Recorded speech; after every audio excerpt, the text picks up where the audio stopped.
Jon, Anik, and Kenny Florian podcast. Jon, Anik, and Kenny Florian. I f***ing love him. I can't get enough of him. Let's hear that Boston next. Big jab there from Duffy, and Frank Mir is hurt now. Down goes Duffy, out cold. Frank Mir does it again. Rock'em sock'em robots here. Oh my goodness. Hyperbole. There are a couple of absolutely self-involved bullshit artists. Here are your hosts, Jon, Anik, and Kenny Florian. Headshot, bang.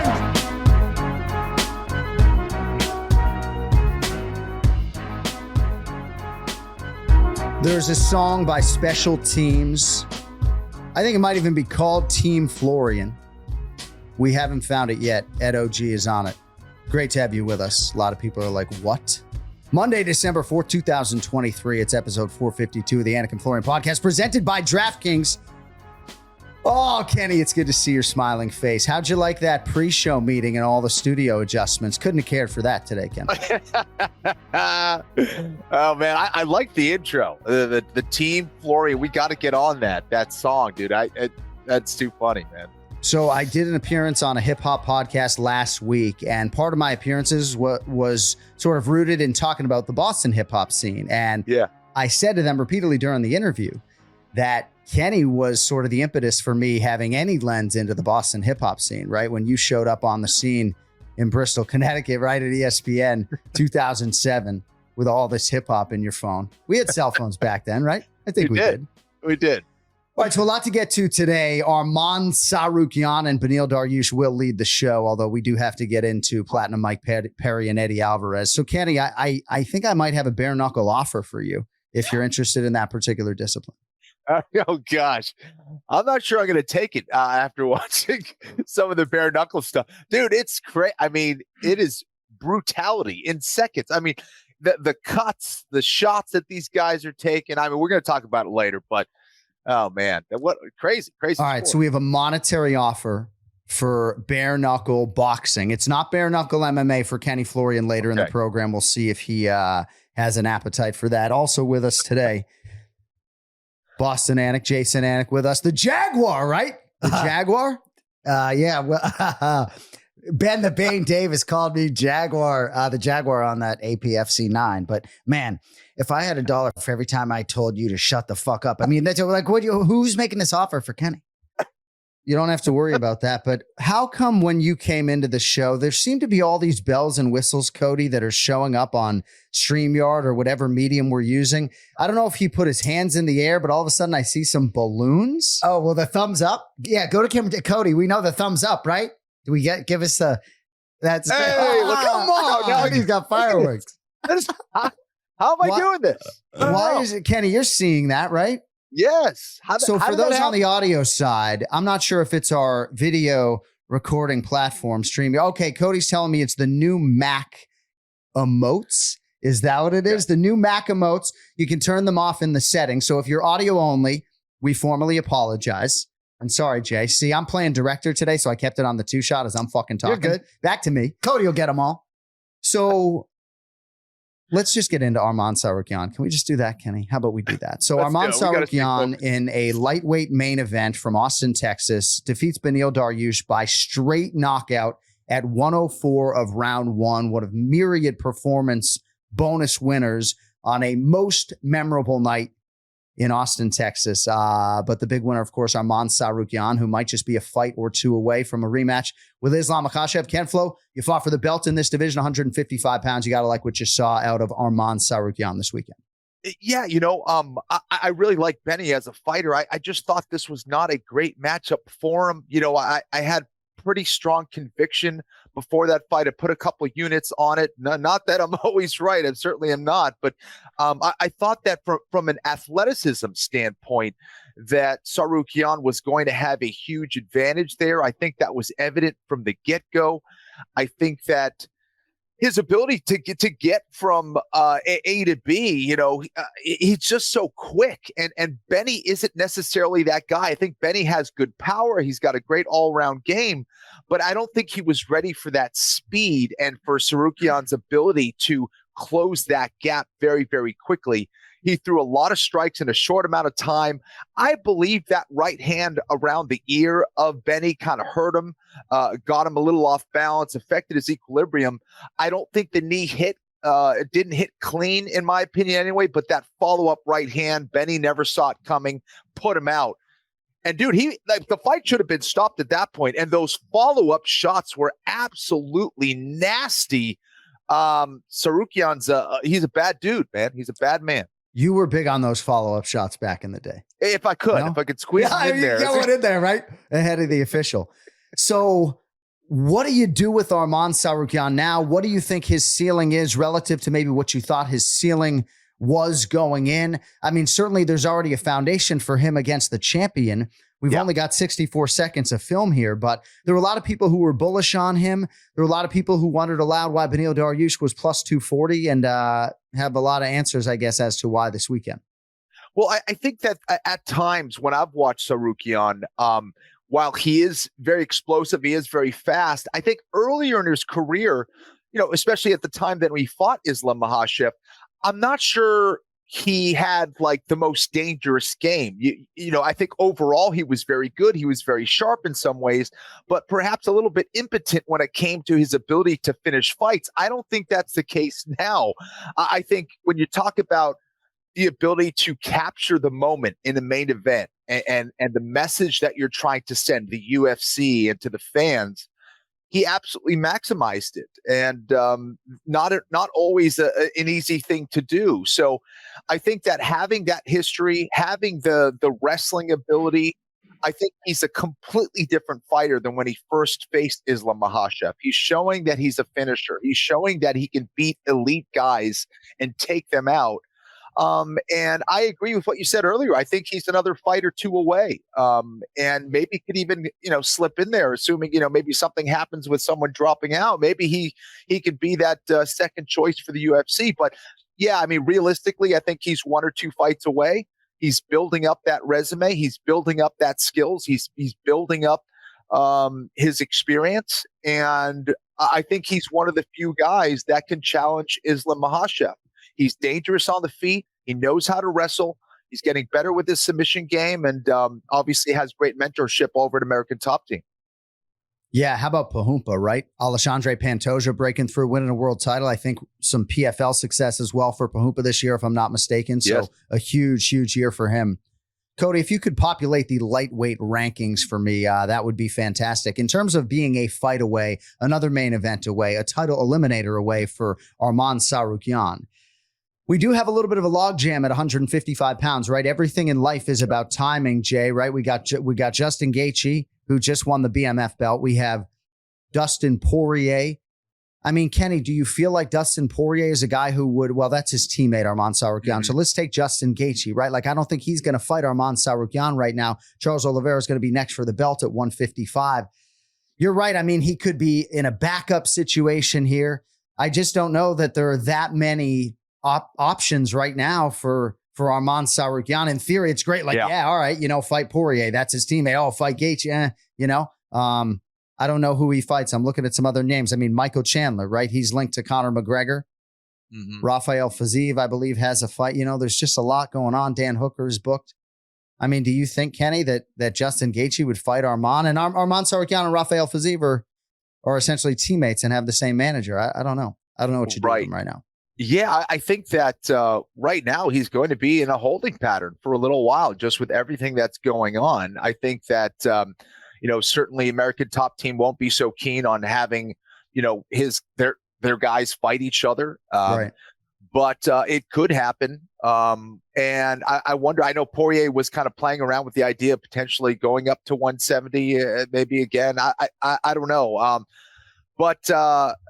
Yeah, I think a lot of things just kind of need to play out. I do think that, I mean, are these updated as of today, or because I imagine Tsarukyan. We're here early Monday, so I'd imagine that they might get tweaked a little bit. Oh, yeah, Beneil Dariush is still there at number 4 in the world. No, so Arman Tsarukyan is going to be in the top 4, but that's why it's a little bit difficult to matchmake him right now. But either way, it's a monumental win. Would be interesting.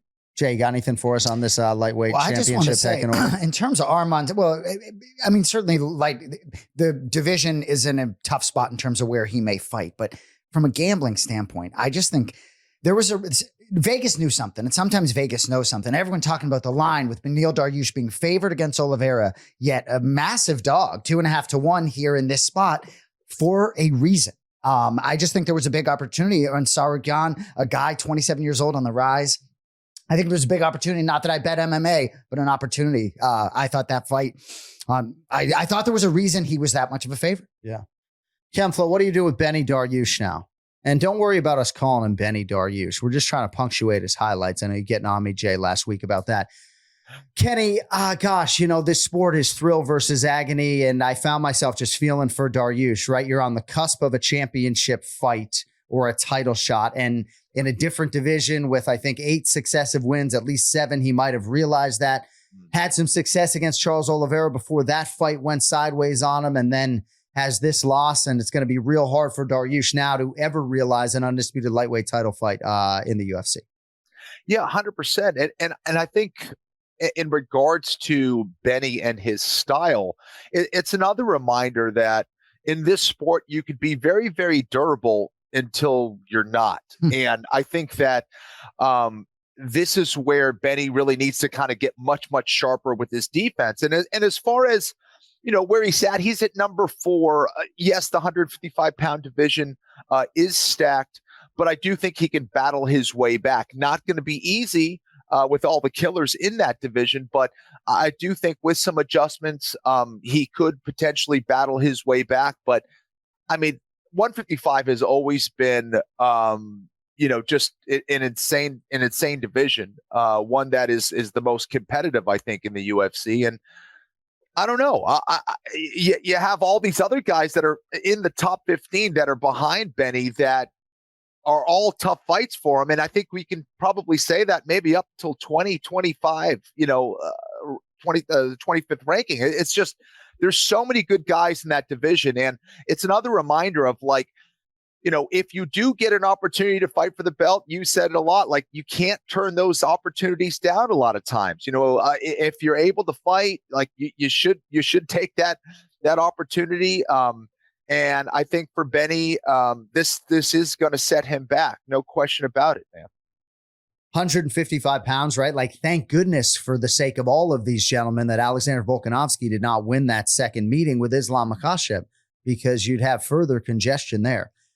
Hopefully they can get Islam and Charles done expeditiously, and then we move things forward. But congratulations to Arman Tsarukyan. And sometimes life works in interesting ways. And I do think for a lot of UFC fighters, their careers build methodically. And then when they do get to those big fights, I should say, man, are they ready? And gosh, was he ready for prime time? And just excited for the future for American top teams, Arman Tsarukyan. Speaking of the depth at 155 pounds, what an interesting week for Jalen Turner. If you didn't see his media scrum, he spoke like a guy, Kenny, who didn't want to be there. I'm not sure how much you ingested of these quotes, but he essentially was saying that he was forced into this setting. And when the name Jared Gordon was brought up in terms of Jared putting his name into the mix to have the Bobby Green rematch, Jalen was like, oh, Jared put his name into the mix. Why didn't he get the fight? And I'm sitting there thinking, as a handicap, I fancy myself a handicapper, like, well, that isn't great coming out of Jalen Turner. And he had missed weight in his last fight.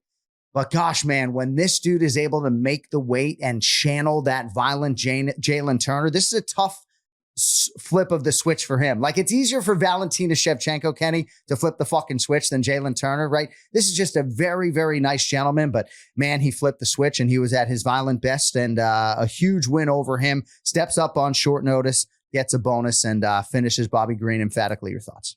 He sure did. And I think that's, something that a lot of us have seen in him. There is so much potential. He's absolutely massive for the division. So when he hits you, he hurts you. And we saw that here against Bobby Green, who I thought was playing a little bit too much for the crowd. That's a part of his thing. He's always done that. This isn't new to him when facing someone like Jalen Turner. But you can only do that for so long before someone is going to take advantage. And when you have a guy who can kick like Turner, who can hit like Turner, who has that kind of range, you can't just be lackadaisical with your hands down like that trying to taunt, because you will end up paying for it at the highest level. And, I think that for Turner, it showed what he's capable of doing. I think that he's going to gain a lot of confidence from this. I had suspected that he had learned a lot from that Hooker fight, from the last couple fights. And I thought we would see a much, much better version of him. And I think we saw that here. I think he was able to stay composed, and he's going to build from this win. And he definitely is someone to watch in this division. I could see him climbing the rankings for sure. Did you happen to hear anything that Jalen Turner said before the fight about Dan Hooker? I did not. I did not actually. Jay, we're going 3 wide here. Did you hear anything that Jalen Turner had to say about the Dan Hooker fight? No. All right. So I'm going to take you out of the fucking shot then.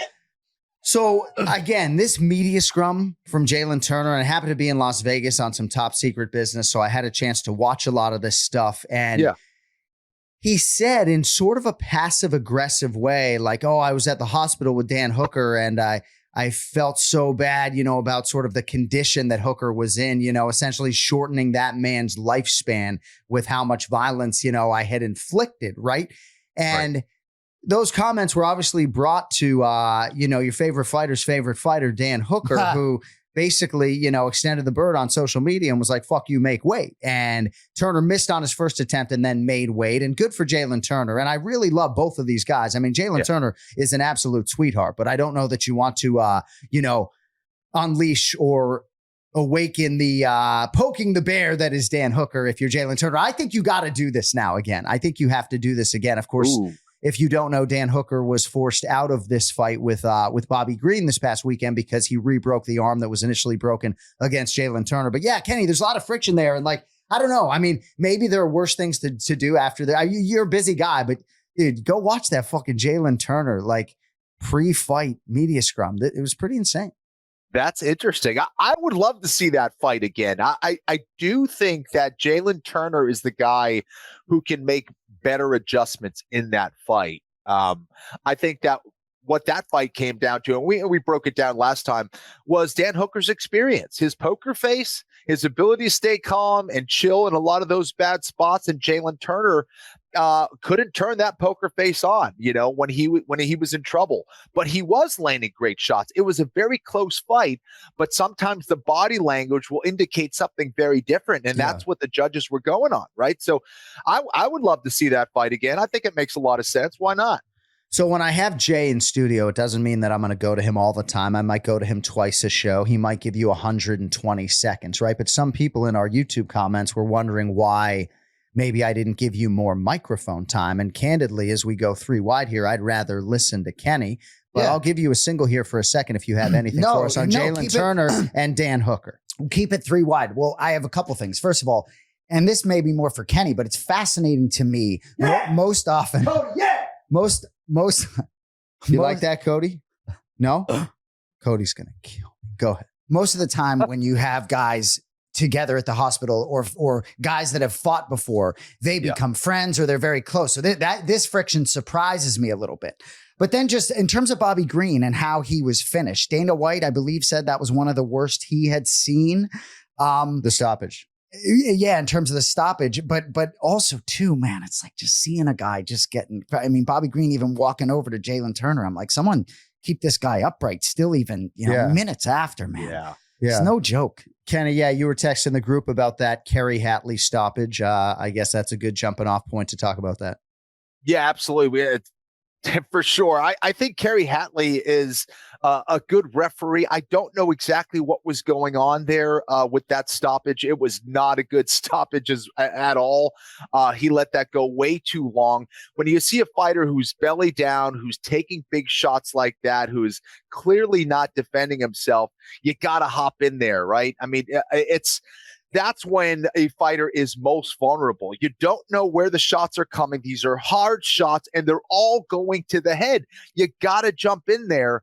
And that was just not a good look at all. Turner had already hurt him. Wake up, Kerry. Yeah, 2 man, minutes that and was 49 seconds around rough. one. And sometimes too, I feel like, what you can't, maybe you think you're settling in, right? I mean, there's certainly some premature stoppages, some round one stoppages, and some big fights. And I'm not going to start, naming names right now, but you got to be ready to go as a referee early on, KenFlo. Yeah. Well, and I just want to say real quick, I can understand wanting to give the guy the benefit of the doubt. And it is it's tough being a referee. And obviously if a guy's defending himself on the ground, but when a guy is face down, right, with your face to the canvas, that has to be a little bit of an extra trigger. You never see guys getting up from that. It's all inevitably finished there. And he didn't even land one of those powerhouses from the top. It could have been worse. Hey, Kenny. So Leon Roberts retired from officiating after he still works as an official, but no longer as a referee, if memory serves, after something that happened on Fight Island. And I don't know which side it was on, right? Premature or late or something that he didn't do.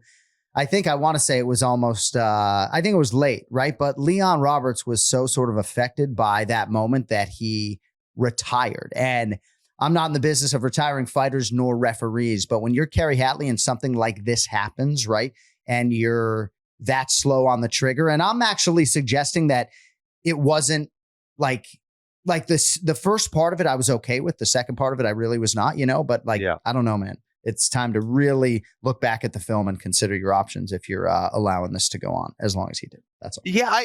I wonder what he was waiting for exactly. Yeah. I brought it up on the text, but do you think, Bobby Green, when he was getting hit with some of the shots on the feet against Turner, he was kind of like shushing them off, like, that didn't hurt me. That didn't hurt me. That didn't hurt me. Like, that's nothing.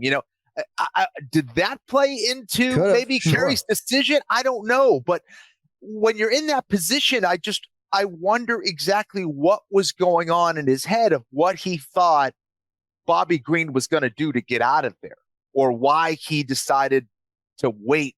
Too many punches. Like, I can't really understand. Like, some late stoppages are like, okay, he didn't have the angle, he couldn't see, he was in the bad spot. He's watching him the whole time. Yeah. Like, there was nothing that really could have been misinterpreted, and that's why I think it came across as such a bad stoppage. Yeah. I don't know. All right, big things for Jalen Turner moving forward. I'm not sure he's going to wait for Dan Hooker, but big things, big fights await Jalen Turner at 155 pounds. So I thought you could argue the night's biggest winner, even though he didn't get a bonus, was Deiveson Figueiredo, man. I thought he looked fantastic at 135 pounds, Kenny, against Rob Font. He wins at 30-27, unanimous decision across the board. Now, our producer, Cody Merrow, believes that Rob Font won the fight. I mean, he's in New Hampshire right now as our producer. I'm not sure if that sort of is part of this equation. Kenny, I thought Deiveson Figueiredo won all 3 rounds. I thought he looked absolutely great. He's always been a watchable fighter, and I think he really looked the part of bantamweight contender on this night. Agree, disagree, or have any thoughts on that one? Yeah, man, he looked great. And I think this was kind of a tale of two fighters in that I think Deiveson looks at home at 135 pounds. I'm not sure Rob Font looks at home at 135 pounds after this one. I think the last few, I don't know, energy-wise, he just looks a little gaunt to me when he steps out to fight. I don't see that same energy. I don't see him taking those same shots in the same way that he did before. Whether that's weight cut related or not, I'm not sure. But I don't see that same level of durability or his ability to take some of those shots. Some of those shots are big, and yeah, that's going to rock anybody. Some of those I didn't think were so much. So I don't know. And when you're that much bigger than a Deiveson Figueiredo, you'd expect to be able to withstand some of those shots. Clearly, Figueiredo hits hard, right? But I don't know. That was a little bit troubling for me to see. I thought Font probably had one of those rounds. I think I thought Figueiredo won that fight. But I didn't see it so much for Font there, but I think Font could have won that fight. I think some of those exchanges where he got hurt just changed the whole round, and it set him off. And Deiveson did a great job of not only landing critical shots at critical times, but he landed critical takedowns at critical times. And Rob Font, that has been a weakness of his. I thought he did a great job of being able to get back to his feet. I thought he largely nullified some of the ground and pound, especially earlier in that fight. So how effective those takedowns were, I don't know. But or how much those were responsible for winning the rounds, I don't know. But I think it largely had to do with the big shot that Davison was landing against Rob Font. Rob Font has asked a lot of himself, as you and I both know, and cutting down to 135 pounds repeatedly. So many UFC main events over the years. And yeah, he's in his mid-30s, and I think closer to 40 than 30, certainly at this point in time. And, I consider him a friend. I consider a lot of those guys in the New England cartel to be friends. Sorry about the Calvin Cater image behind me. I love you guys. But no, I think this was a night on which Rob Font just looked a little bit old. And, I do think there are fights left, but I do think this was a tough one for Rob Font. Cody Merrow, our executive producer, tells me that Leon Edwards did work Cage Warriors in April. So good that Leon is mentally sound enough to get back in there. Cody, you absolutely love Davison Figueiredo as a competitor and as a fighter. I know you're close to the cartel as well. You thought Rob Font won this fight. Is your microphone hot? Nope. My mic is hot. I'm here. I did think that Rob Font did enough, but as Kenny kind of outlined, the damage by Figueiredo was a little bit higher. So I thought that his power did translate up, his speed, maybe not necessarily, so might run into some trouble. But I did think Font did enough, but according to MMA decisions, I'm the only one that thinks that. So I'm willing to rescind my comment here within the show.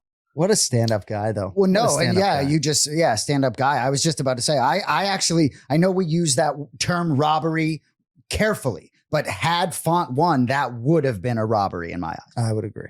Thank you. All right. Let's spin it forward for Davison Figueiredo. He wants this Dominic Cruz fight, Kenny. And I think the calendar could actually align.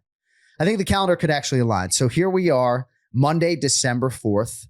Figueiredo didn't sustain anything amounting to appreciable damage. And you can understand why he would want that fight against the consensus greatest bantamweight of all time, our good friend Dominic Cruz. Cruz, he wants to fight in March. I think on his birthday, UFC 299, Miami, Florida, USA. I think Cruz Figueiredo happens at UFC 299 in Miami. So you heard it here first on the Anik and Florian podcast. We'll see. That's a juicy one, man. That would be a great fight. Really interesting one. Let's do it. All right. So Figueiredo firmly in the mix at 135 pounds. We'll see what happens with Rob Font. I do think that he still is a name, he still can have main events built around him, but his next fight is going to be of the hugely important variety. I'm not sure you're going to see Font at 145 pounds before he goes off into the sunset there in Woburn or fucking Leominster, Massachusetts. Are we doing this again? Second straight week? Did we do it last week too? Yeah, you did. Barnstable? Yeah. Oh, he could end up in fucking Barnstable. I mean, if you're Rob Font, where are you going to retire, Kenny? Where are you going to retire? Where are you going to buy land if you're Rob Font? Maybe you just want to stay close to family there in fucking Woburn or Leominster, right? I mean, could he afford like Sherburne or the fucking Dover area? Yeah. Rob Font, you're the man. I hope you've realized financial freedom. How about Florida? Career. Let's go. Florida. That's good too. That's good too. All right. Joaquim Silva over Clay Guida. We do have Ray Longo coming up. So, we got Raymond on the screws of 11:30. So let us not make the star of the program wait any longer and lay out for the Ray Longo minute. It's now time for the Ray Longo minute. I want you to punch a hole in his fucking chest. That's what I want. The Ray Longo minute. Starring Ray Longo. The Jon Anik and Kenny Florian podcast. Yeah. Hi. There he is. Good morning on a Monday. Ray Longo. How's the hair look? The hair looks great. I mean, the last week you said, how did my kids do it? I asked my kids, how do I look? They said, you look unbelievable. I mean, La Familia. What do you think? My kids are going to say anything different? They love you, Ray. They love me. So those were real conversations that happened. See, my daughters right after, go about things much differently, right? My son will be like, Dad, you're looking a little fat. And my daughters will, when I do match my clothing, however infrequently, they'll be like, oh, wow, Dad, like you actually gave a modicum of a shit today. So I tell you, there's no shit like a modicum of shit. There you go. That is unreal. Unbelievable. So, Ray. Yes. I mean, I sort of a fluffy answer when I said your hair looked great. You still got the headphones of lettuce over your your ears, but we have a lot to talk about, so maybe we'll table that. How was your weekend, though, huh? I know yours was good based on your energy. Well, one thing I can always control is my energy. Sometimes I don't want to like get on KenFlo's nerves, but I got energy. I'm jumping out of my skin. Yeah, right, Kenny. Come on, man, up your game a little bit. I think I need more coffee. Take an Adderall, match this guy, would you? Let's go. I haven't taken any speed in a long time. Maybe How define long? Decades, Ray. Oh, decades. I think someone slipped some speed in my drink at Gettysburg College in like 2000. Good but night, you didn't. though, huh? You didn't swallow. That's what counts. My God. Right. We're just going. Kenny, let me reel him in. Let me reel him in a little bit. I'm going to have to reassess. Yeah. Ray, you got cold brew in that mug, or are we going hot coffee today? No, we got, believe it or not, matcha tea in that cup. Wow. Oh, yeah. Diversifying. Can you take the fucking protein powder out of the shot? Is there protein powder in the shot? The corner. There's something in front of the camera, right in front of your face. No, it's not. There's nothing. There's no protein up here. Hand sanitizer. All right, we got some hand sanitizer. That's gone. There we go. Jay, can you ask Ray? Jay, can you just ask Ray about Arman Sterling or something? Because I just want to let him know there's not nearly as much caffeine in that matcha. You know that. I know that. I do know that. I go to the cold brew right after this, but you're 100% right. It's a nice, easy caffeine, nice and mellow caffeine. That's why I'm mellow today. I like it. So, Arman Sterling, I assume you saw the fight. Unbelievable. Right, well, maybe you could talk about it now that the hand sanitizer is not just ruining. You know, I'm going to move on, but it's like for the audio only, I apologize, right? We're on the DraftKings network. We apologize about the hand sanitizer in the shot and our unkept third host, Ray Longo. Talk to us about Arman Sterling. Wow, I tell you.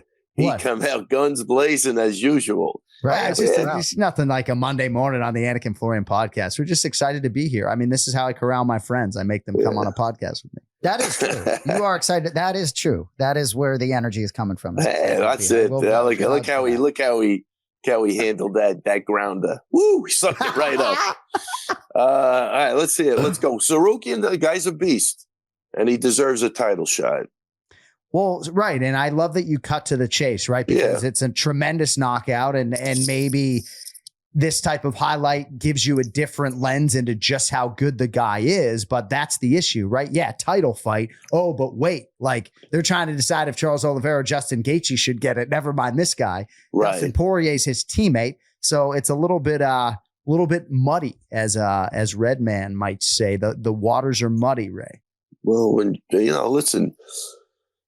When you have gyms like that, it gets muddy. That's the first thing. You know what I mean? And it's not like you have guys growing up together, like I have. We have guys that are coming in from all over the place. And then you got to make these decisions. I don't know what happened with Ian Gary, but it looks like, where is he training? Didn't Chael do a thing on that? So I didn't even listen to it, but I saw the headline. Where is Ian Gary training? Well, I know at times during this training camp, he has been training with Damian Maia and Charles Oliveira in Brazil. Oh, okay. So he's in Brazil. You can do worse than that. Yeah. All right. But I'm just saying, this is what happens with that. So Sarukian, I do believe, deserves a title shot. And listen, he did fight him tooth and nail on short notice in Russia. Kenny, one of the best fights I've ever seen for scrambling back and forth. I mean, he did get tired in the third round. I think that was the difference in the fight. But if he took that fight on short notice against a killer like Islam, I mean, with a full training camp, I mean, anything could happen, obviously, but that's a tough fight for both guys. But I'd love to see that fight over every other fight. Me personally, I'd like to see the rematch. No, I like your enthusiasm for that. Yeah, no, tremendous performance. Yeah. No, even without that, he's good. That guy's definitely good. Yeah. So we were talking about Kerry Hatley, the referee involved in the Jalen Turner, Bobby Green stoppage. And we spent a lot of time on Jalen Turner and stepping into this fight, and tremendous career move, right? To, albeit reluctantly, take this fight to make weight with that frame at 55 and then to perform the way he did. But, unfortunately, I think for Jalen, some people are talking more about the stoppage being a beat or 7 too late, Ray. Yeah, well, I mean, obviously, look, that was pretty bad, but I don't think that takes away one iota of the performance by Jalen Turner. I mean, no, just the conversation a little bit. I guess so. Jalen, phenomenal. I mean, the guy's. I mean, he's a major problem in that division. Also, he's got the height. He looks like he's learning how to use his range perfectly now, and whatever adjustments he's made, he's got the size, and he looks like he's got the fight IQ too. I think he learned a lesson from the Gamrot fight, and I think he's another guy that division is really tough up there, really, really tough. Yeah. All right, so we were talking about Davison Figueiredo and his win over Rob Font. Sometimes, Ray, a fighter will have a performance that makes me think in my head, like, man, that guy should be bet on in his next fight, right? And I don't care who Davison Figueiredo fights in his next fight at 35. Seems like so much of the narrative on this man's career was about the fight before the fight and when he would fight at 25, how would he hold up? I thought he looked really great against Rob Font. Do you have anything for us on Davison Figueiredo? Listen, I thought Rob Font was going to win that fight. I just thought he was the bigger guy. He's been there. He's, the striking he's going to nullify. But man, I got to give it up to Figueiredo, man. I think that was, I got to say that was the best fight I've ever seen him. And I know he had the great fights with Brandon Moreno. Yeah, Brandon Moreno. But I just didn't think he was making that shift up. That's not easy to do against a quality opponent like that, and he did it in flying colors. So yeah, man, I'm dying to see his next fight. He did build a lot of, man, I can't wait to see him fight again because it's very interesting, and that's another stacked division where he could be in a great fight. Anybody he fights in there is going to be like a marquee name at this point, so he's in a great spot. It's a little, Font's been around for a while, so we'll see where he goes, but I think he'll bounce back from that. He had a great win over Yanez, and that's MMA, man. Suck it up and move on. You are right, though. Davison Figueiredo puts himself in such a good place. I mean, he could find himself in a fight against one of your guys in the not too distant future. You never know, right? But as a former champion, it almost matters not what number is next to his name, not unlike Dominic Cruz. Ray, what's your appetite? Dominic Cruz, Davison Figueiredo under the lights in Miami in March. You like that fight or no? For who? Oh, I like the fight, but I love your veracity. See how honest he is, Jay, all the time, Ray. Yep. So he's about to give us a pick. You don't like that fight for Dom? Is that what you're telling me? I don't like that fight for Dom. I don't like that fight. I think he's the speed thing, and Dom's whole game is based on that movement, and that's the first thing to go, I think. And I don't think he's got the power to keep him off. He's got to rely on the footwork and the angles, and I'm not sure that's going to be enough, but I mean, it'll be a great fight. Dom's a student of the game. And wait, first of all, I'd love to know Dom's opinion. Like he thought the Bobby Green fight was stopped too early. I'm sure. No. Can we call him? Can we find out? You want me to FaceTime? FaceTime. I want to know what he thinks because that guy. I mean, the guy gave him every opportunity. Is he happy now? That poor Bobby Green had to take another 40 fucking punches to his head. Dude, I will bring Dom on next week, and you guys can hash that out together. Yeah, Dom probably thought it was a beat too late there out of Kerry Hatley, but your point is well taken. Right? I'll tell you, I'm not defending Kerry Hatley. It was a really horrible stoppage, but it was a night previously that was filled with guys that fights could have been stopped that came back and won, and maybe that had a little something. You're watching that, you're going, "Oh, let me give him the up," and then it's just, listen, you could throw 8 punches in 2 seconds, so you get a split-second decision. I mean, he didn't make it, and Bobby, unfortunately, really looks like he took some extra punches that really could have an adverse effect on the rest of his career or life. He got up, he just, Bobby's a happy guy. Everybody, I think he's grown on everybody, where everybody loves Bobby Green at this point. He's just got that attitude, and he's a company guy. He jumps in there. But I tell you, when I saw him get up and walk over there, that was a guy that was physically fucking hurt, man. And that's what bothered me more than anything. It's not even, I just hope he's all right moving forward. But I think it was a night where, man, so many fights could have been stopped, and they came back and won the fight that who knows? Everybody's human. It happens. But yeah, that was, I just again, I hope he's all right. That looked really bad after he got up. It wasn't like he was fine. He definitely 100% wasn't fine. So hats off to Jalen for a great fight. And I really hope Bobby Green's good. I think he's one of the good guys in the sport now. Yeah, I agree. Yeah, we send our thoughts out to Bobby King Green. King Green actually changed his name officially with documentation to King Green. And, I didn't necessarily care for at least what I saw of the visuals of Arman Tsarukyan sort of closing the distance there on Bobby Green. Can't let anybody get that close if you're Bobby. And I do agree with you, Ray, that Bobby is one of the good guys and should be celebrated. But this was a tough weekend for him. All right, I want to get everybody's opinions on this. I'd like to lead with KenFlo, because you had 3 units on Sean Brady over Kelvin Gastelum. He gets it done by Kimura. I think a lot of people, it's a simple sports handicap, felt like Sean Brady off the first career loss of his was going to bounce back in a huge way, regardless of opposition. But he happened to be fighting a very motivated Kelvin Gastelum moving back to the welterweight division. I think he fought a great version of Kelvin Gastelum, even if Gastelum's ground game didn't hold up, Kenny. And I know you have a lot on that, but Sean Brady is the real deal. And, I feel pretty confident in saying I would have absolutely lost my voice if I had been on the call. What a huge win for Sean Brady over the weekend. No question about it. I think that Sean Brady was on point on everything. He made one mistake when he was trying to take Kelvin's back, and Kelvin was able to get on top. But even from that, he stayed composed, really never allowed Kelvin to capitalize on that small mistake, and was just dominant. And you don't see a whole lot of people do that against someone like Kelvin. Particularly, I think, in the grappling realm. Chris Weidman, I think, was able to do that and control him like that. But, you're talking about a different weight class, and Kelvin came in awesome shape. This is the best shape that I've seen Kelvin Gastelum in a very long time. He looked motivated. He looked passionate.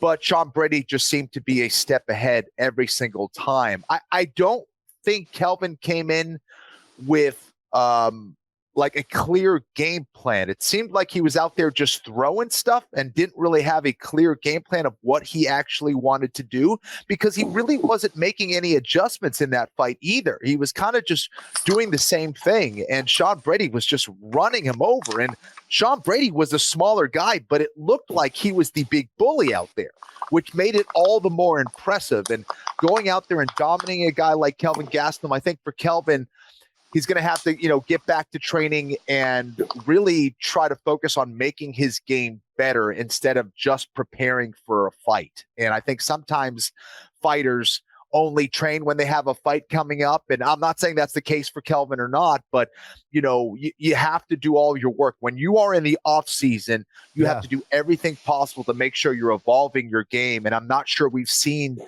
a real big evolution in Kelvin's game for a long time.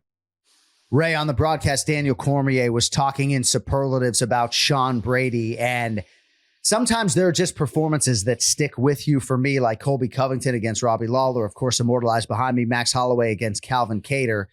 I hesitate to put this one in the class of those two, but gosh, this felt like a masterpiece from Sean Brady. I loved watching him perform under the lights, and I'm really excited to see how far he can take this thing. Yeah, I can't think of a better way to come off a loss and fight a quality name, a marquee name who still looked good for Sean Brady. So for his confidence, I just like his demeanor. I mean, your back's not totally against the wall, but it's kind of against the wall. You're a prospect. Everybody's talking about you.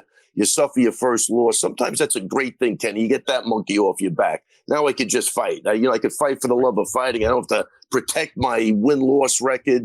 Some guys really respond great to that, and I think we've seen it with Sean. As far as for Kelvin, and I love both guys, and I always like Kelvin, even when he was fighting Weidman, everything. But I don't think the guy ever has a game plan, Kenny. That's the problem. I know when we looked at the fight for Weidman, I one thing I would change with Kelvin Gastelum, and again, I'm coming from a spot where I like him. I think his fight IQ is absolutely horrendous. Like I remember with Weidman, I go, the good thing with Kelvin, you take him down, he's chilling. He's not going to scramble back to his feet. He's going to give you time. And you don't want Weidman on. He's too big. for that matchup. And I think we sort of say, look, we saw it with Hermanson. Hermanson almost, I think, gets him in a leg lock. He's killing Hermanson standing up. What does he do?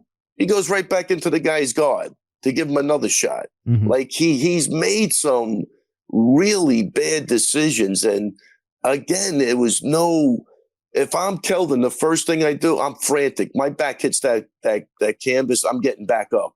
I'm not sitting down there. He lets everybody settle in. And when the guys are really good at jiu-jitsu, it's not good. And I saw it again. He's just chilling out. And the next thing you know, he's in a head and arm choke. I forget how he got the Kimura, but he was in a head and arm choke. Then he gets out of that. Right. And instead of getting like crazy, like, man, I got to get out of here. It's only a matter, you can't keep giving guys chances when they're on top to submit you. And I think that's what we saw. But I never like game plan. He looked like he was the same Kelvin always, the 1-2, relaxed. He's throwing his arms up. You could see he's chilling out. But I think Kelvin's got, if he wants to proceed, because I think he's got power and he's got he's got to get frantic in certain situations. Yes. Change that nonchalantness when he's in there. We get it. You're relaxed, but there's a time when you got to get cuckoo. You know what I mean? Like he's just too relaxed. I saw the same thing I saw when I looked at it when Weidman fought him. So that was years ago too. All right, well, I thought the first thing you said in terms of Sean Brady distancing himself from that Bilal Muhammad fight in the best possible way was a good way for us to spin this thing forward. So if you don't know, on the Anik and Florian Podcast YouTube channel, Jay, you host a show with Bilal Muhammad weekly. Remember the show. It's a game show. So Sean Brady said, actually leading up to this fight, that he would beat your guy Bilal Muhammad 9 out of 10 times. He's 0-1 against him, so he would have to win 9 straight. But I guess bigger picture than that, what are your thoughts on Sean Brady calling out Ian Machado Gary and him moving forward here at 170 pounds? It's a great call out. I think losses do so much for these guys. Bilal Muhammad's last loss, which was a long time ago, to Jeff Neal. Go back and watch that fight. Go back and watch how tough Bilal Muhammad was in defeat on that night. But no, I love the matchup for Brady. Like you say, if you're competing for a championship and you have a loss, right, it is a 2-year setback. And I'm not necessarily, and so you could say for Sean Brady, he's working his way back up, right? Had he beat Bilal, things might be a little bit different for him, but he's got to, I think Ian Gary's a good fight. I think for both of them, there are that's one of those fights where I'm like, man, I don't really want either one of these guys to lose at this stage. So I love it.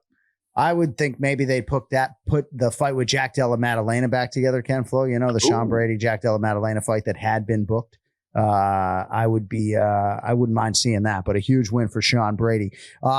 Anything else for us, Ray, on UFC Fight Night? Dariush versus Sarukyan, Joaquim Silva against Clay Guida. I mean, KenFlo, can we get a little from you guys on Clay Guida? Like, you guys know I'm hard on the guys that KenFlo beat, right? But dude, what an absolute warrior doing this at such an advanced age, Ray. Just my ultimate respect to Clay Guida. I mean, just for that alone, he won that fight. He won the fight. I'm giving the guy the fight. I don't give a shit. 41, the guy's got energy popping out of his head. I don't know what's going on in that corner. I tell you, he's been fighting for so long, his brother's slaps have slowed down. His brother got so old, he can't even slap him right anymore. It's like an old guy slapping him now. This is how long this guy's been around, Kenny. This is crazy. So, I wasn't really watching the fight to score it, but I got to tell you, I at the end of the fight, I literally thought, his aggression and some of the takedowns won the fight for him. I don't know. I would have given him the fight just on it's Clay Guida and the guy's still a juggernaut in there. I don't know. To me, he won the fight. He won that fight. Clay is a damn gangster, man. Yeah. I mean, 41 years old, and to fight with that level of passion, he's not out there to collect a check. He's out there to kick ass and take names. That is very rare, man. This guy has been around the sport forever. And that's not the guy where I'm like, he needs to hang it up. Right. He's still in this game. He's still trying to win. I see little, pieces of his game that are evolving, that are getting better. He actually hurt Joaquim with a couple strikes here and there. He's fighting for those takedowns. He's getting those takedowns. That was a close fight, man. I think one of the rounds was not so close, but he could have pulled it off, and Clay has my ultimate respect, man. They don't make him like Clay Guida. No, they don't make him. Nah, come on, man. That was great. Fighting off submissions and staying in that fight and making it competitive. Yes, very competitive at 41, KenFlo. I don't remember a time where someone has head bobbed their way out of a guillotine. Like he literally was just trying to snap him off like he was a 5-year-old. Like, yeah, that's cute. I'm gonna keep trying this until this works because I ain't quitting. And eventually, it just popped out. I mean, it's unbelievable. No, really, and Kenny at that weight too. They don't last that long. You know what I mean? It's not like he's got heavyweight power where he could always hit you with one shot and get you. He's still got to grind for it. And that's kind of like he's older than Dom, obviously, but Dom's game is such a speed game with the angles and that's the first thing to go. You can't, it's hard to maintain that. But if anybody can, it is Dom, because I think, like, again, he is a student of the game, but he gets Clay Guida energy, then I say it's a good fight for him. With Figueiredo, right. But he needs that. He might have to hire Guida's brother to smack the piss out of him before he gets in there. We need a Guida energy drink. Dude. Yeah, we need a Guida. It would just sell out. Guida energy. That's Ray's idea. There's some play on like Guida and Guarana, but I don't know. There you go. Oh, shoot. So, yes, the Jason Guida slaps have slowed down. So if the Guida brothers are listening, hopefully Jason will really bring it for Clay's, 78th UFC appearance later. I mean, how old is Guida's brother's got to be like a bunch of years older. Guys, like, I didn't expect to be in my 50s still doing this. Still doing this, Clay? Are we still doing this, Clay? Jesus fucking Christ. Let me just make like I'm smacking you. You know what I mean? All right.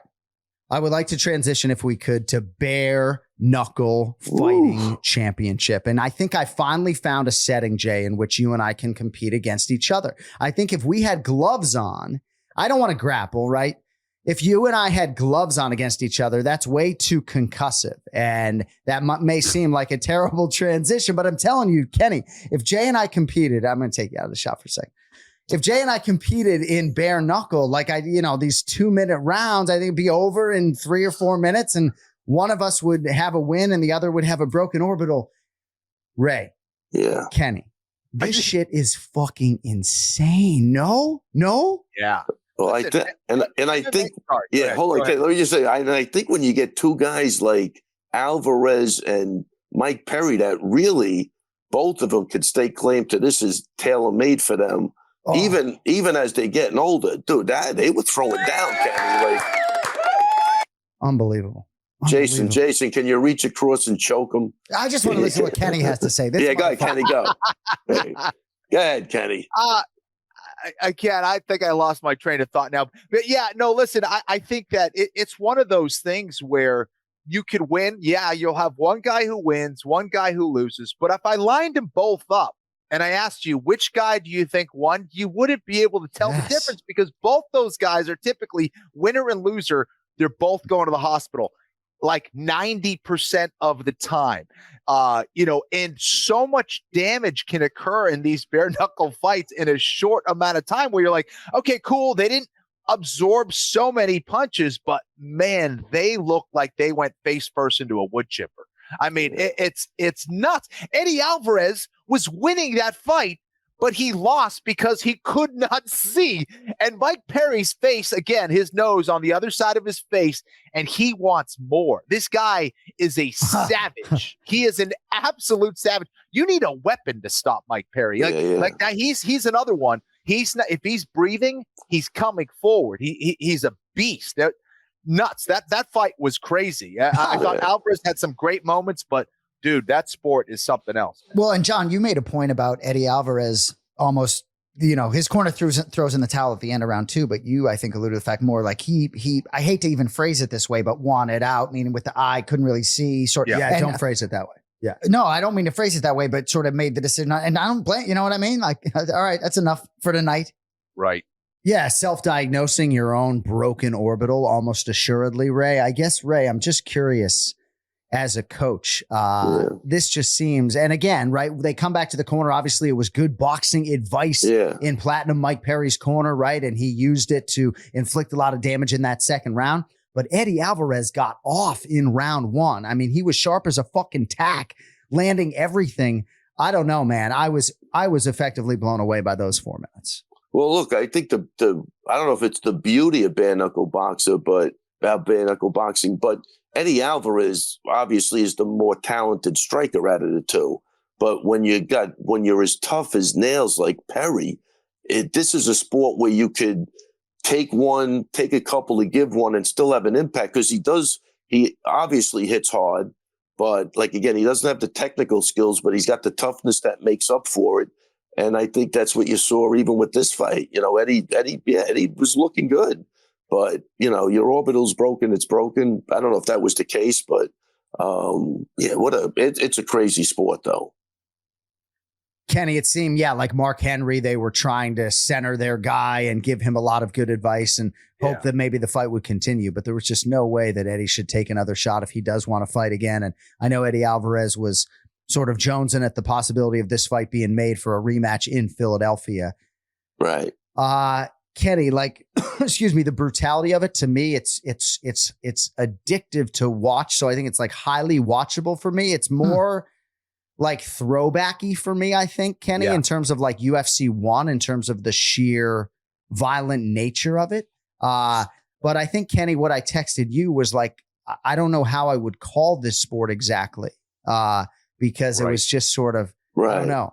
It was, I don't know. I guess this is just the first time where I've sort of sat down and watched a lot of it. And man, that's some shit. Well, when you say called a sport, it's almost like not a sport, right? It's so you think about, calling a sport. MMA is much more of a sport. No, I don't think that. No? I think no, I mean, I just think, I guess probably, Kenny, once we start calling it, you just fucking let it rip. But it's brutal, man. You're trying to avoid, as a commentator, KenFlo, being I know sometimes on a UFC telecast, we go overboard with the, but I don't know. No, absolutely. It's a bunch of oohs and ahs when you're watching that sport. A lot of damage happens in a short amount of time, as we mentioned. And, I'm glad that Alvarez made that decision. First of all, you could see out of that eye, a broken orbital are the kind of injuries that can end your career, period. Or not allow you to see the same ever again. So, when you have no padding on your fists, it's just a whole different ball of wax. And for me, I think that it was very different when I was watching MMA back in the day, where you at least could adjust your game plan. If you broke your hand or if you broke your orbital or something, you could take the guy down and switch things up. That's not the case. The only thing you can do is stand up and trade. And it's pretty brutal. No question. Yeah, and I tell you, the 2-minute rounds, man, that's not a lot of time to make adjustments. I mean, it's almost like a tough man contest. Look, here's the other problem, though, I have. I'm not watching it unless it's Eddie Alvarez and Mike Perry. I'm not watching the other fights. Right. So, I mean, again, and hats off to the UFC again, because, the name branding that you get even fighting in the UFC, if you've been around for a while, that's what attracted people to that fight. I didn't watch any of the other fights, but that fight, because of the marquee value, let's see what happens in that. You know what I mean? So you need that. And, I don't think they have enough of those guys to go around, but it looks like, I guess they're doing good. I don't know, but that we got to give it a little more time, but that would be interesting if you called that. I think you'd have to watch it a bunch of times and kind of get immune to it. And then it might seem normal. Right. Maybe the same way what happened with MMA. A lot of people came out thinking MMA was just absolutely batshit crazy, but now it's the norm. Jeremy Stephens taking on Jimmy Rivera. Jimmy Rivera putting down the badge and gun to compete there against Jeremy Stephens. Jeremy Stephens won that fight.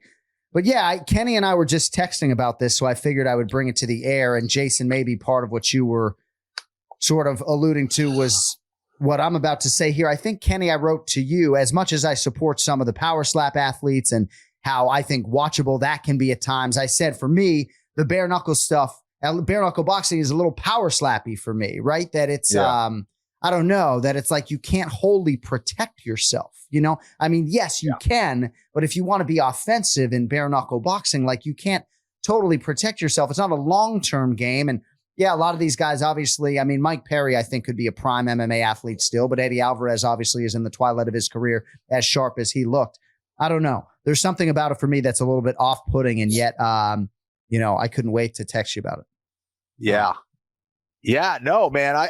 It's, in some ways you're glad that some of these guys that have stopped fighting for certain organizations, that they have another way outside of MMA to make some money as well. But man, is it a tough way to make money? Gosh. Yeah. What else you got, John?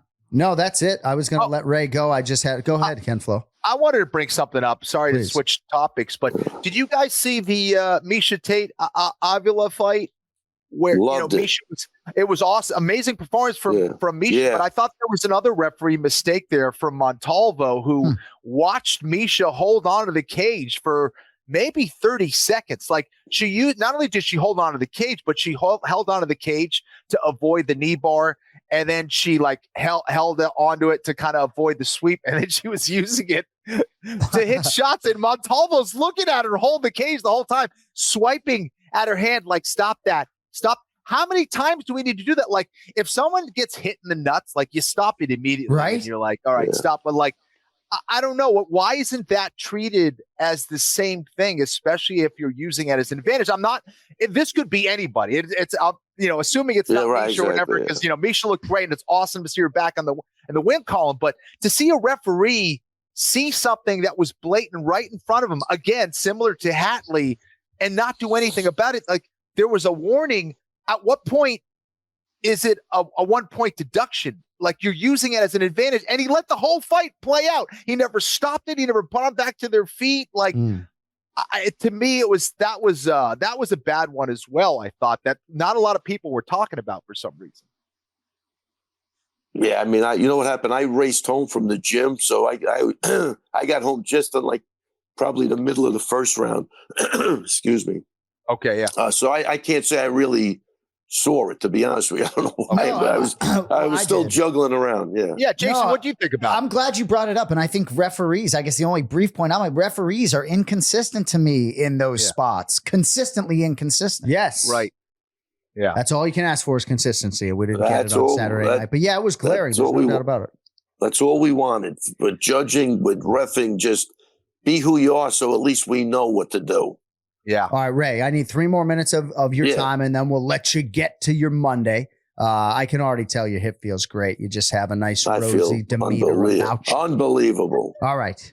And the metabolic effects of that matcha green tea are undeniable. Woo-hoo. Yeah, I'm on so fire. I have 2 final items. 2 final items. And, your efficiency would be appreciated. I'm sure the Minute Man would like you to be super fucking long-winded here. So whatever you want to do.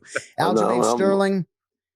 Obviously, he has a platform. He wants to compete seemingly at 145 pounds against Max Holloway. It's interesting for me to hear some of my colleagues say they like Aljo at 35 still. I don't want him making that cut anymore, at least for now. I do want to see him at featherweight. I know you might not have anything resembling inside information, but what can you tell us about Aljamain Sterling? Opponent or otherwise, division or otherwise, what's next for Aljo? Man, I don't know what's next for Aljo. Last time I saw him, I think he was about 205. So I don't think he's looking at 135 anytime in the near future. Yeah. I don't know. Those guys went back to Vegas, and I really haven't talked to him, so I really don't know. But back to Vegas, get away from the I'm hearing Marshal Ray Longo. Yeah, I'm hearing rumblings that he's definitely going to 45. So, oh, nice. Yeah. Oh, yeah. All right. Definitely. And last thing, and it's a nice segue you gave us in terms of Las Vegas. So, So if you don't know, Kenny Florian has been nominated for Analyst of the Year. Ray Longo has been nominated for Coach of the Year. Oh, there you go. Holy shit. You got an audience over there? You like that? I have accepted a 9th nomination for Personality of the Year, and we have already, acknowledged we're not going to win that award. But we're all going to Las Vegas in large part because the AnikFlorianPodcast was nominated this week for best MMA programming. So we might actually win this award. So our audience suggests that Ray Longo has the best chance to win the individual award, followed closely by Kenny Florian. Our audience suggests I don't have a chance to win Personality of the Year. You got Chael Sonnen and Joe Rogan, right? Laura Sanko, not going to happen for me. That's fine. Best MMA programming, AnikFlorianPodcast, right? So KenFlo's flight is booked. Jason Anik is coming out. I don't know if Brian Petrie is going to join us as yet. I will be there. Cody is working on a flight. Matt Frivola suggests that he's working on some behind-the-scenes content out there involving you. You, Ray Longo, are twice nominated this year. Word on the street is that you are going to be in Las Vegas. Is there any truth there? I look, originally, I think I was coming. I got to make a couple of calls today, but I did get offered a movie part, and it's shoot. I go, well, when's the, I thought it was all bullshit because it was going on for a while. And then they said, no, December 13th, the wardrobe people called me up, and I'm like, wow, the 13th, I got to go to Vegas. I think I'm in there. So I got to see if there's yeah. Hey. yeah. Go, John.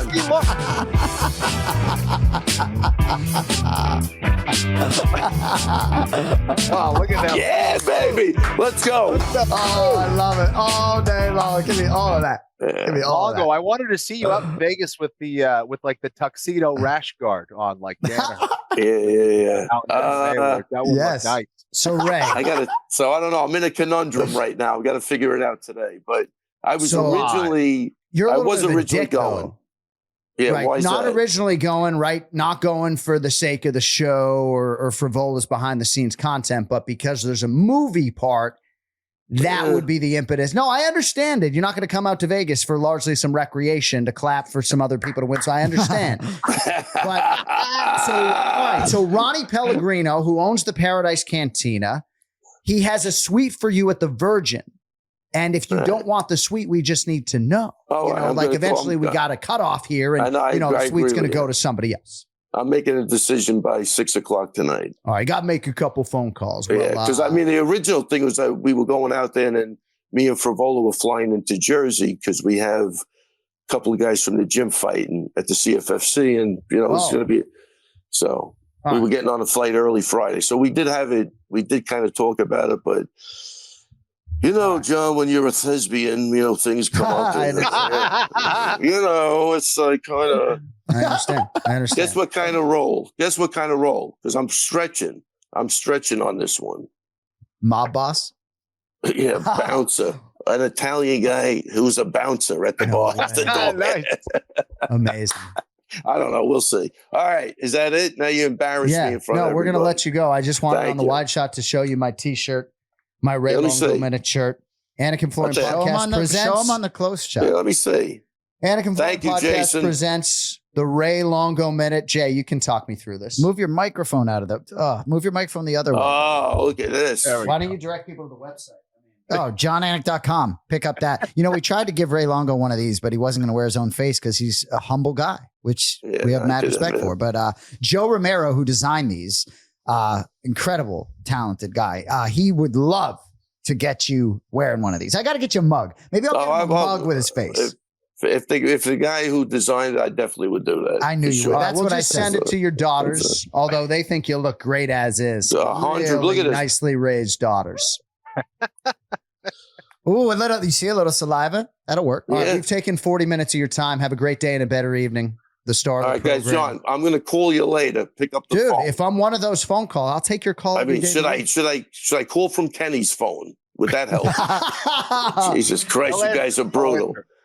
Jason, get out of here. Call me later. Jason, you saved the show, buddy. Thanks. Raymond, I'll talk to you. Love you. Peace. Take it easy, guys. All right, there he is. Ray Longo every week here on the Anik and Florian podcast. All right. We got to move things forward. UFC Fight Night, Song versus Gutierrez. Shanghai, China, or the UFC Apex in Las Vegas, Nevada? I think it's going to be at the Apex. Let us get to the main event challenge. It's the main event challenge.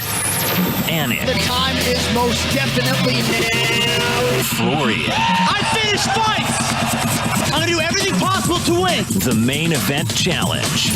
The Jon Anik and Kenny Florian podcast. And for that particular exercise, we call on the capable mind of Jon Brian Petrie. Apologize for the wait. The host of the MMA Takes podcast. Kidding me? Was that okay to keep you? Yeah, I mean, Ray killed it. I mean, I was laughing. He was dancing. I mean, it's the Ray Longo show, babe. We love it. You look incredible, by the way. Thank you. With the blue and the green. Nice lighting there. Thanks, man. I appreciate it. You got it. How was work today, Big Bri? It was hurt my shoulder. I'm not a young pup anymore. I delivered to a construction site, and it was a blade, a big, huge saw blade. Like, I mean, this was my reach. And I was like, I got it. No, I don't need a 2-wheeler. And I picked it up and I hoisted it up and I carried it. And of course, the guy needed it somewhere else and tweaked the shoulder a little bit, but we're all right. We're all right. We're doing all right. Got some picks for us. So Cincinnati Bengals tonight. Yeah. Excuse me. Monday Night Football taking on the Jacksonville Jaguars, 10-point underdogs. Joe Burrow, incidentally, not with a ball club, in a sling, in a cast, wrist injury. I think he had surgery of some kind, right? Yeah. And he was at the UFC live event in Austin, Texas. What'd you think about it? I saw him, and then Chiesa posted a picture. I knew he had surgery. He's in a sling, all wrapped up. A little surprised. I mean, I know it's Monday Night Football. It's in Jacksonville, but I know he's a huge UFC fan. Maybe he had surgery. I know he didn't have surgery in Cincinnati. Maybe he had it in California. Stopped on his way back. Don't know. But it was good seeing him there. I mean, he's a huge MMA fan. I love it. Diehard UFC fan. Yes. But I know what you're trying to say. You're going to make the lead voice of the UFC say a little surprising to see Joe Burrow maybe not be there for Jake Browning, but maybe he's on his way. I'm sure he'll be there. I think he's on his way. I think he'll be there. But yeah, I mean, listen, they're practicing all week. I figured he maybe pop back to the same. I was surprised too. I was like, ooh, I don't know about that, but let him live his life. When there's a chance to ingest a UFC live event, too bad we won't see Joe Burrow on the Joe Rogan Experience, but maybe at some point in the not too distant future. All right. I'm going to update the standings if I could. Excuse me. Coffee went up the wrong way. Update the standings? Yeah, can you read that right there? Read that. Isn't this great? Update the standings there in italics. Thanks. There in italics. Oh, Florian with a 4-3 week plus $133, including 3 units on Sean Brady. Sean Brady's only lost to Bilal. Remember the name Muhammad. He had 2 units on Arman Jon Petrie, also 4-3, but minus 404, courtesy of 3 units on Kelvin Gastelum and a 2-unit loss on Bob Font. Yes. So KenFlo picks up a little bit of territory, but still probably insurmountable. Yes. What are the total scores? It was a total. So it's still like a $3,800 discrepancy. No. So it's going to take some seriously crazy things for Team Florian to overtake Team Petrie. But let us come up on UFC Fight Night. Song versus Gutierrez, UFC Apex, Saturday, December 9th. All of these odds courtesy of DraftKings Sportsbook. We got one prelim to predict. I was very impressed with Kevin Air Juice in his UFC debut. As such, I thought I would get a little bit of the handicap from Kenny Florian and Brian Petrie. We got Kevin Juice minus 170, Song Kanan plus 142. So Air Juice UFC debut came earlier this year. Now he draws Song Kanan, China's Song, 5-3 in the UFC, third start of the year. Brian Petrie plus 142 on the Song Kanan side. Which way you going? Kevin Juice is a tall drink of water, boys, for welterweight. He's 6'2". He's well put together. I've heard rave reviews out of him at a City Kickboxing. Good grappler, has kind of a karate style, keeps it long, but likes to get the fight to the ground and finish. And Song Kanan is chaotic. This dude is killed or be killed. I'm going to knock you out, you're going to knock me out. That's one way or another. He dropped Ian Gary. He took Ian Gary down twice in their fight. The guy's got some pop. He's got some snap, plus 142. You're not looking at a worse dog there if you want to take that price. I mean, you say only 1-0 in the UFC, but I like his skill. I like his upside. I like his distance. If the fight gets taken to the ground, I think he dominates here. I think we're looking at a finish, maybe submission TKO finish here for Kevin Juice. So give me the favorite there. I like that. That's a good play there, minus 170. KenFlo, Kevin Juice minus 170, Song Kanan plus 142. Which way you go? Yeah, Kanan definitely going to be more dangerous on the feet, but he's so inconsistent, man. It's tough to predict reliably what he's going to do in a fight. But I think Juice, has enough on the feet to kind of stay out of harm's way. He doesn't really take a whole lot of risks there. Sometimes he's a little stiff in front of his opponents, but I do think that if he can mix in those takedowns like Brian was talking about, that's where he can really take over and potentially even finish the fight. So I like Juice there. All right, that brings us to the main card at middleweight. The Iron Turtle, Jun Yong Park. So Kenny's going to go to his wife later and be like, dude, John was like height of annoyance today. So The Iron Turtle nickname, Bri, I was thinking about you as I was prepping the show, actually comes in the middle. It's Junyong, the Iron Turtle Park. I mean, I think you got to bang this thing on the front of the name, like Big Gun Brian Petrie, right? The Iron Turtle Junyong Park is minus 205. Andre Sergipano Muniz is plus 170. How about the Iron Turtle? 7-2 in the UFC, Bry's won 4 in a row, last 3 by submission. And that includes a triumph over Albert Duraya back on July 15th. Now on the cusp of the rankings, probably right there. They'll try to close out the year with a big win over Andre Muniz, who is struggling a little bit. Brian Petrie, we need a prediction here. Park the favorite or Muniz the dog? I can't get enough of the Iron Turtle. This guy's beating everyone, rear naked choking him, getting up, doing a little dance. This guy's got a little swag, doing a little charisma. Good chin. His only 2 losses in UFC are by his, I mean, listen, he fought really good guys, but he fought a little dumb against RoboCop, got clipped, got knocked out. That's going to happen.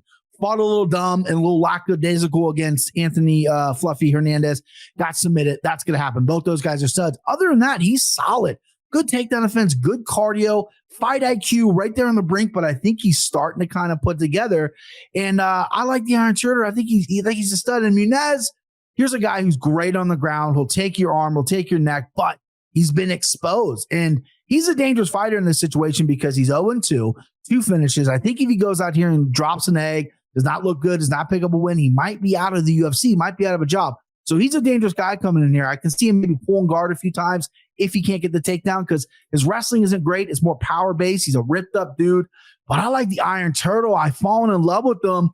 Give me 5 unis on the Iron Turtle. I had a rough week last week. I need to get back on it.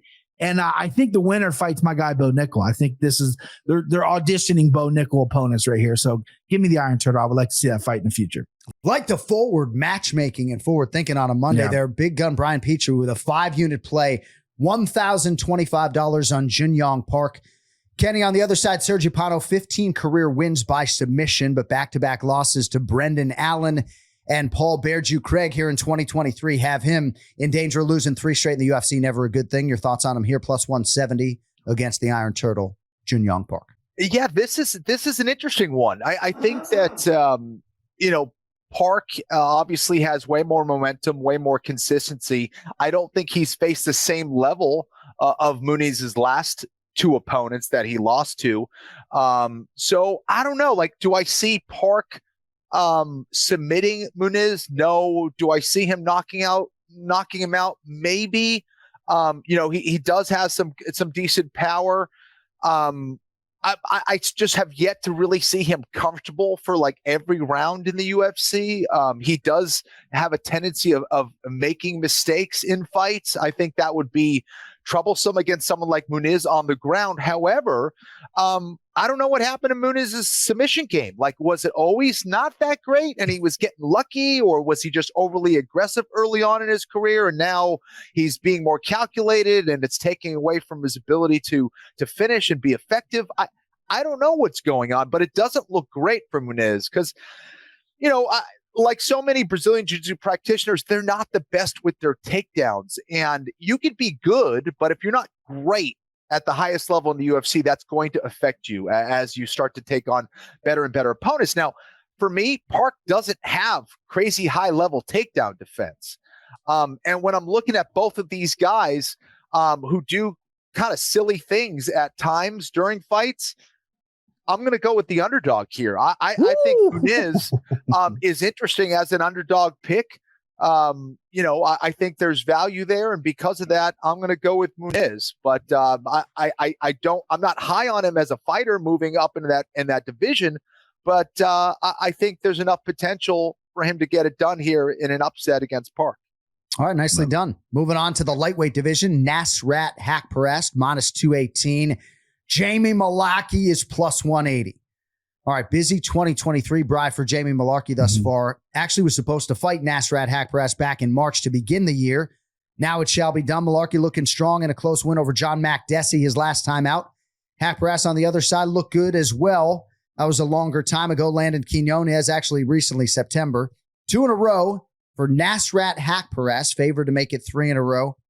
Sneaky big one here at lightweight. Brian Petrie, who takes it? This is a coin flip. This is the odds to me are a little off on this fight. So usually that leads me to take the underdog. But Jamie Mullarkey, this guy's inconsistency just scares me. I called him, my nickname him Cement Head, right? Because there's times where he won't go down. He just takes shots. I'm here. Then other times he gets clipped and gets put out. It's like, what are we going to see here? He's trying to mix everything together. He's trying to evolve as a mixed martial artist and try to put his striking together with his takedowns. Sometimes it comes off a little flat to me. Other performances are better. That's the MMA world. And then you're entering here against Nasrat Haqparast, who I thought was going to be the next big thing. Very quick hands, very quick hands, speedy, volume great. There's just no power there. He's got one finish in the UFC. And I really think he's turned a corner with some confidence issues. And I think he looked good against Landon Quinones on short. Landon was a huge underdog, and they went out there and he landed 175 strikes over Landon. So I think speed kills. And again, I want to take Jamie Malarkey with this plus money. It's staring at me. It's burning a hole in me. But I just think Haqparast is going to win a decision here. I would like to play Haqparast, and I would advise all the Anik and Florian listeners that maybe sprinkle, maybe little spritz on the this fight is won by split decision by either man, because that's going to be a good number, and I think this fight's going to be close. All right. Nasrat Haqparast, still just 28 years of age. Kenny, 7-4 in the UFC. Injuries have been part of the narrative with him. Once I heard Jamie Cement Head Malarkey, I stopped paying attention to everything else that Petrie said. I think that's a great nickname, albeit not that flattering. KenFlo, you like Nasrat Haqparast or the Cement Head Jamie Malarkey? Okay, listen, I thought Brian did a beautiful breakdown here. So I'm actually surprised he didn't go with Malarkey. He may not go with Malarkey, but I'm going to go with Malarkey. I need points. I mean, now I'm just being a competitive asshole at this stage. But no, I think it is going to be close. And I think that, they're going to have some exchanges. And I think Malarkey probably has the better chance of maybe hurting Haqparast. I think Brian is spot on. I think Haqparast doesn't really have a potent finishing game. And because of that, he's in a lot of close decisions. And I'm not sure you can do that against someone like Malarkey, who's going to be in your face, who's going to be pressuring you. I like the fact that he's the underdog. I see value there. So give me Malarkey. Yeah. Nice. All right. Next up, featured bout in the flyweight division, Alan Nascimento.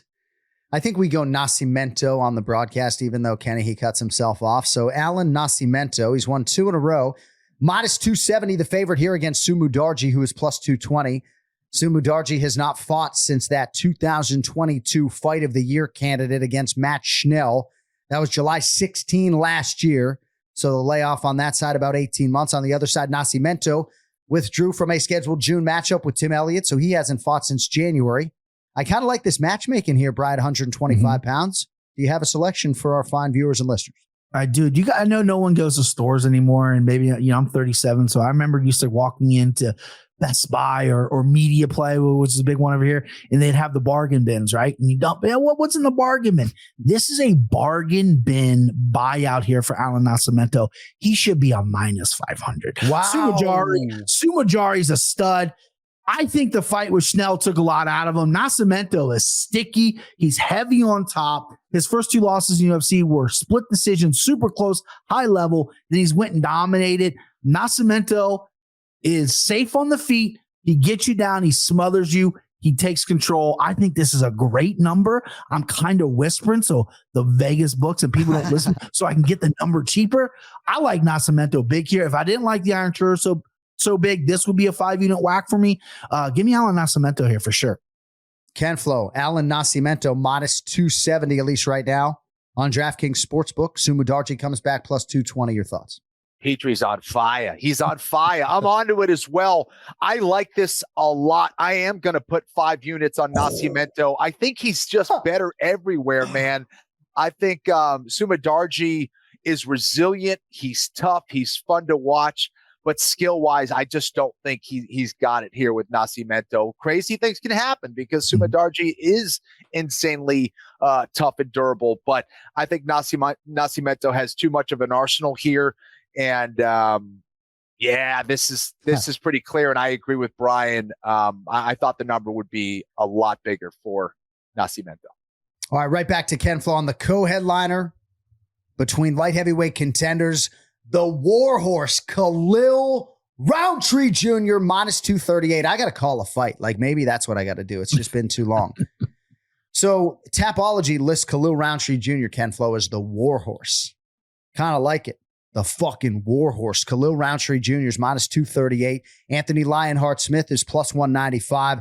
So Roundtree Jr. was to face Azamat Mirzakhanov last week in Austin, Texas. Mirzakhanov reportedly got pneumonia. We wish him well, but now it'll be the former world title challenger, my colleague, good friend of the program, AnikFlorianPodcast listener, Anthony Lionheart Smith, stepping in on short notice for what'll be his third fight of the year. Kenny Smith got past Ryan Spann by split back in August in Singapore. Now, for Anthony Smith, his 56th professional MMA fight comes against the streaking Roundtree Jr. Who do you like, Ken? Yeah, crazy. I think Roundtree several years ago was one of those guys that was very inconsistent. It was tough to figure out what Roundtree was going to show up. I think he's found a lot more consistency now. I know he's been training way more seriously now as well, really trying to improve his overall game. And he's coming into this fight in shape, right? He was supposed to fight before, and for me, Anthony Smith was not. So that's a big question mark for me and Anthony Smith, who I think still to this day, you don't know which Anthony Smith is going to turn up. He's a guy that looks like he could maybe be a champion in his division, and there's other times where you're like, man, what is he doing out there? So I don't know. And I don't love the fact that he's taking this on short notice, because I think if Anthony Smith is going to be more reliable, I would think that it would be an Anthony Smith that has been in camp, that's working on game planning, and that's not going to be the case here. Roundtree is extremely dangerous. He's extremely dangerous with his leg kicks. Anthony Smith has struggled with that in the past, blocking calf kicks, blocking leg kicks. You do not want to be on one wheel against someone like Roundtree. He is violent. When he gets in the pocket, he's trying to pound your head through the canvas. And that's where Anthony Smith has to be really careful. I think that he's also going to be down on athleticism and speed tremendously in this fight. I think Anthony Smith can win this fight by taking down Roundtree. Right. And I think that's his easiest path to victory. I think that we'll probably see him try to do that early in that fight. If he's able to do that, Anthony Smith wins this fight on the ground. He wins by either TKO or by submission. Roundtree, that's been a vulnerability of his. I know he's been working on it, but he's not going to be able to make up, I think, that experience gap at this stage of the game against someone like Anthony Smith. But I do like Roundtree here. I just think he's going to be on fire with this striking, and I think that's going to throw Anthony Smith off of his game, especially if he can't establish that range and get that jab and lead leg going early. So give me Khalil Roundtree. Khalil Roundtree Jr. minus 238. Anthony Smith plus 195. Roundtree Jr.'s won 4 in a row, 3 by stoppage. He's number 11 in the world. Lionheart number 8. Brian, I got to think you have to begin the handicap with the fact that Anthony Smith has not had a training camp. And I slightly disagree with Kenny, because I actually kind of like that. If this was a guy who maybe had 11 fights, it'd concern me. But 56 fights, I feel like a short training camp, just kind of like what Michael Bisping did at the end of his career, he might get burnt out, because I feel like the times Anthony Smith, we've seen him lately, he seems just a little lethargic. And we all have that theory, 1 foot in, 1 foot out, because he's doing the Bisping podcast. He's on the desk. He might be calling fights soon. The 1 foot in, 1 foot out mentality is something that we all concerned about as a capper. But I like the short notice, dangerous pickup fight here. Khalil Rountree's a fucking monster. You have to be a little bit scared when you step in with it. And I kind of like that for him. Maybe that's getting him up. Kenny hit the nail on the head, though. Leg kicks. Anthony Smith just eats leg kicks. We've seen him get chewed up in the past. That concerns me. Khalil Roundtree, on the other hand, has dealt with guys who are longer poorly. Machine Prakniko kept him at distance, lost the decision. Dustin Jacoby kept him at distance, he lost the decision. Or I think he might have won that fight, but it's a close fight. Either way, if Anthony Smith comes in here, stays long, and if somehow gets the fight to the ground, I like him. I know Cody's going to be upset, because Cody loves the mythical Khalil from Thailand, Roundtree, because when he trains in Thailand, he's a different beast. And I think the easy and smart pick would be Khalil Roundtree. I think that if you're loading up, you give that, but this is a numbers game. Kenny went Roundtree. I'm going to go Anthony Smith. I haven't picked the dog yet. I'm not a chalk bitch. Give me Anthony Smith, baby. I think he has to win with distance and hitting the fight on the ground. Yep. All right, main event, bantamweight division. Song Yadong minus 395 and Chris Gutierrez plus 310. Bri, we'll lead with you on this one. Yeah. I was surprised that this was as wide a spread as it is. So 12 times, though, Song Yadong has fought in the UFC and against a lot of good competition. He's only lost twice. So most of the time, he gets you to the window. Now, after a stoppage win for him over the very highly touted Ricky Simón in what was a main event back in April, he's in a big spot again against the first-time UFC headliner, Factory X's Chris Gutierrez. Similar UFC record for him, 8-2-1, Bri. A win here would really catapult Gutierrez, right? Song Yadong, number 7. Gutierrez on the outskirts, number 14 in the world. Who do you have for us? Main event, UFC Apex, Saturday night. We got Tale of Two Guys here. Song Yadong, I felt like kind of got put on the main card right away and was like, hey, look at this shiny guy from Team Alpha Male. That's a powerhouse. And Gutierrez was a kind of a mid-carder prelim fighter for a while. And now they're headlining and they're both fantastic fighters. I agree. The line is wide. I almost already bet Gutierrez. I'm like, that line is wide. But then I sat and thought about it. This is the fight that's been keeping me up because Song Yadong's so good and he's fought so many good people. The Ricky Simón fight, I have Ricky Simón ranked very highly on my own personal list. Knocking him out in the 5th round like that, unbelievable. The fight with Corey Sandhagen got stopped because of a cut. He looked fantastic in that fight too. And Corey Sandhagen's a motherfucker. Corey Sandhagen is going to fight for a title. Then you got Chris Gutierrez, who likes to fight at his own pace. There's not a ton of volume. He's very pretty in there. Those leg kicks are nasty. His movement's great. Spinning back fists every once in a while. After then back around Columbus, clipped him, knocked him out. I was there for that. There's some shiny stuff on Gutierrez, but I don't like how he just doesn't throw enough. And if you get a guy like Song Yadong, who's good at create chaos, who's been 5 rounds, I've seen Gutierrez slow down in 3-round fights. Song Yadong's going to come out. He's going to come aggressive. He's going to make chaos. He wants another knockout. Back-to-back main event knockouts is skyrocketing this guy.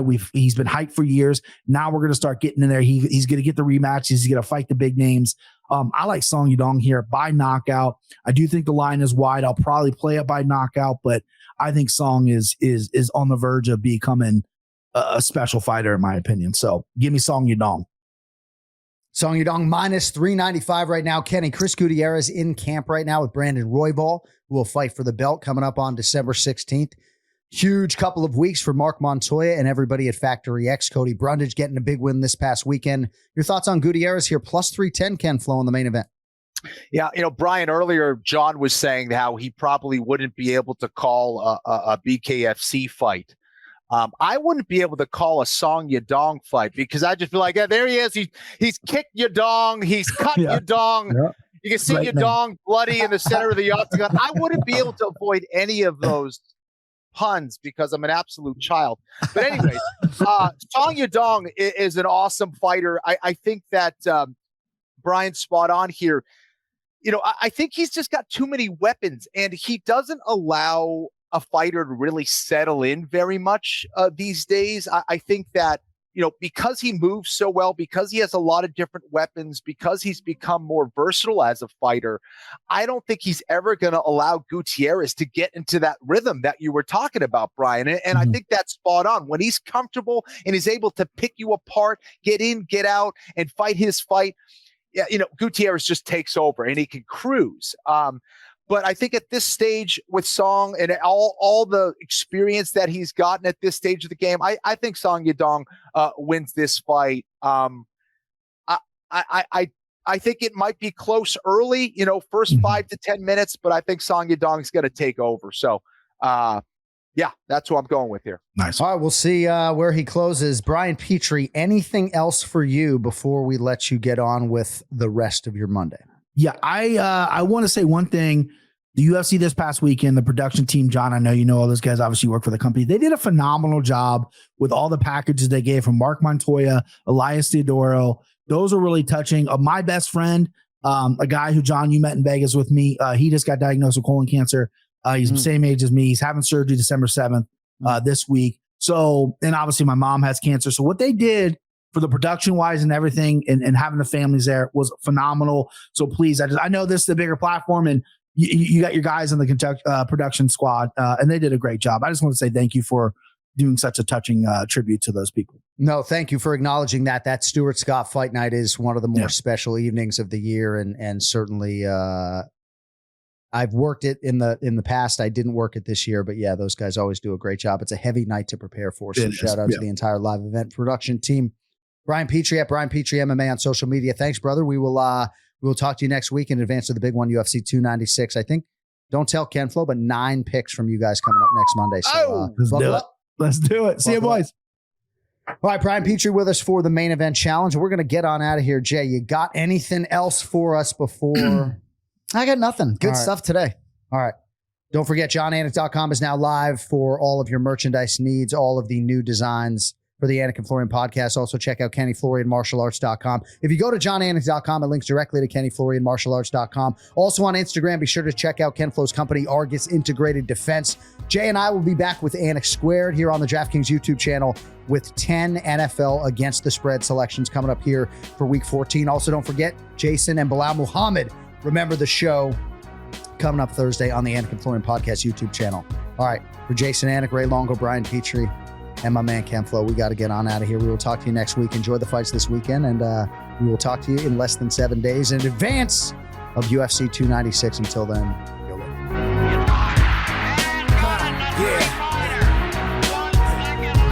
Are you sure we're not in the Boston Garden?